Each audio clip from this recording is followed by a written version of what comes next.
A Nightmare on Elm Street wasn't just another slasher flick. Behind the razor glove and the fedora was a movie the studio almost killed before it even hit theaters. There was a different ending, darker, bleaker, that New Line Cinema buried because they were terrified it would ruin their new franchise. What most people don't realize is that the version you've seen was stitched together in panic. The original cut, locked away for decades. These are 12 creepiest facts about A Nightmare on Elm Street, and hidden in them is the shocking truth that the studio censored the real ending to save their company and maybe their souls. Number 1. Wes Craven based Freddy Krueger on a real man who stalked him as a kid. Craven was 12, looking out his apartment window in Cleveland, when he saw a homeless man in a dirty coat and fedora staring up at him. The man didn't move, just watched. Craven ducked behind the curtain, heart pounding. When he looked again, the man was still there, smiling. That image burned into his brain for decades. The truth is, Freddy's look, his walk, even the way he tilts his head, it all came from that one moment of childhood terror. Craven never saw the man again, but he never forgot him either, and that's just the surface. Number 2. New Line Cinema was broke when they greenlit the movie. The studio had about $300,000 left in the bank. If A Nightmare on Elm Street flopped, they were done. Executive Bob Shea mortgaged his house to help fund it. The crew worked for deferred pay. Some didn't get paid for months. They shot in a cramped house in Los Angeles with peeling wallpaper and stale air. The basement was so small, the camera crew had to shoot through doorways. But behind that desperation was something raw. You can feel it in every frame. The fear wasn't just acting. It was real financial panic bleeding into the film. Here's the scary part. Number 3. Johnny Depp almost drowned during his death scene. The bedroom set was rigged with a rotating room. Walls, ceiling, bed, everything spun like a carnival ride. For Depp's famous blood geyser death, they filled the room with hundreds of gallons of fake blood pumped through the bed. But the mechanism jammed mid-take. Blood kept pouring. Depp was strapped to the spinning bed, choking, unable to breathe. Crew members screamed and rushed in to pull him out. He coughed up red corn syrup for an hour. Craven later admitted they didn't rehearse the stunt enough. Why the rush? Budget, time, desperation, and this is where it gets darker. Number 4. The original ending was completely different, and the studio hated it. In Craven's first cut, Nancy defeats Freddy by turning her back on him and stripping him of his power. She wakes up. It's over. No twist, no last-minute jump scare. Just a quiet psychological victory. But New Line panicked. They needed a franchise. They needed a sequel hook. So producer Bob Shea forced Craven to shoot the now infamous Bad Dream ending, where Freddy drags Nancy's mom through the door window and the kids are trapped in the car. Craven hated it. He fought for weeks, but Shea owned the final cut. The truth is, the ending you know was a studio mandate born out of fear and greed, and it worked because the next part is worse. Number 5. The glove was built in a garage by a crew member's husband. Special effects artist Jim Doyle didn't have the budget for a prop house, so he bought metal scrap, leather gloves, and steak knives from a hardware store. He welded the blades to a gardening glove base in his backyard. Total cost? Less than $100. Robert Englund said the first version cut his hand during rehearsals because the edges weren't dulled. Blood dripped onto the set floor. They had to file down every blade by hand. What most people don't realize is that iconic glove, the one that defined Freddy, was literally homemade junk. It looked brutal, cold, real. Now watch this. Number 6. The bathtub scene almost got the movie banned in several countries. When Freddy's glove rises between Nancy's legs in the bath, censors lost their minds. The MPAA threatened an X rating. International distributors demanded cuts. Craven had to trim frames, literally milliseconds, to get it past the censors. But behind that fight was something deeper. Freddy was designed to be a predator in the most uncomfortable sense. Craven wanted viewers to feel violated, unsafe.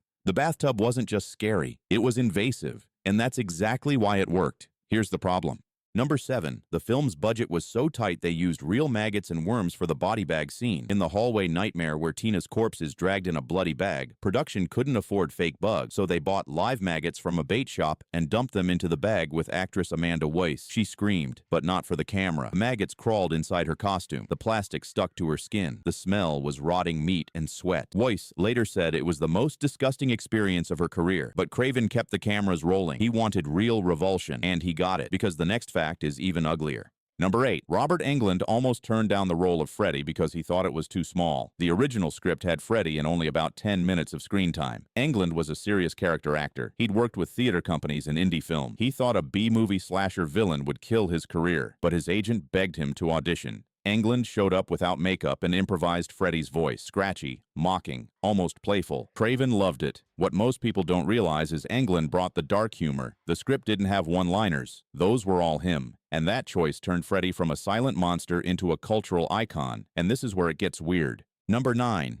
There's a missing scene where Nancy finds Freddy's basement workshop, and it was cut because it was too disturbing. In the original assembly, Nancy discovers a hidden room under her house filled with photos of dead children, rusted tools, and a workbench covered in dried blood. The scene ran almost 3 minutes. Test audiences walked out. Some vomited. New Line demanded Craven cut it entirely. Craven argued it was essential. It showed Freddy's real evil, but the studio won. That footage was never released. Some crew members claimed it was destroyed. Others say it's sitting in a vault somewhere. Either way, you'll never see it. That's the trick. Number 10. Heather Langenkamp suffered real nightmares during filming and had to see a therapist. Langenkamp was 20 when she shot the movie. She'd never done horror before, but the night shoots, cold, dark, alone in that rotting house, messed with her head. She started having vivid nightmares about being chased. She'd wake up sweating, heart pounding, unable to separate the movie from reality. After production wrapped, she couldn't sleep without the lights on. Her therapist told her the brain doesn't always distinguish between real and performed trauma. The truth is, playing Nancy broke something inside her, and Craven knew it. He used it. Now here's the twist. Number 11.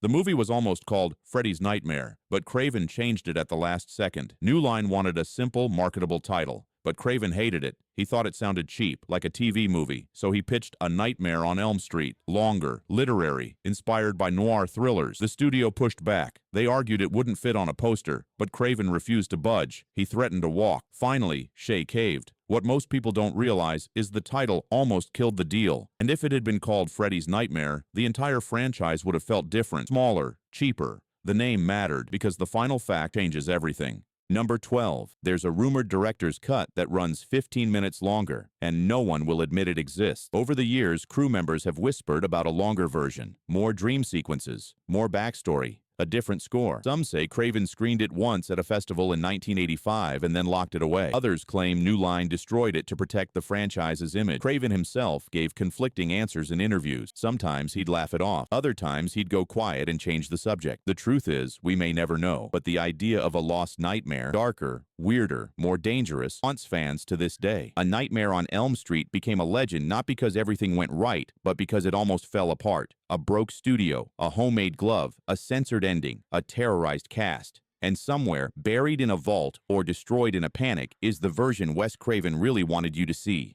The one that was too disturbing, too real, too dangerous for New Line to risk.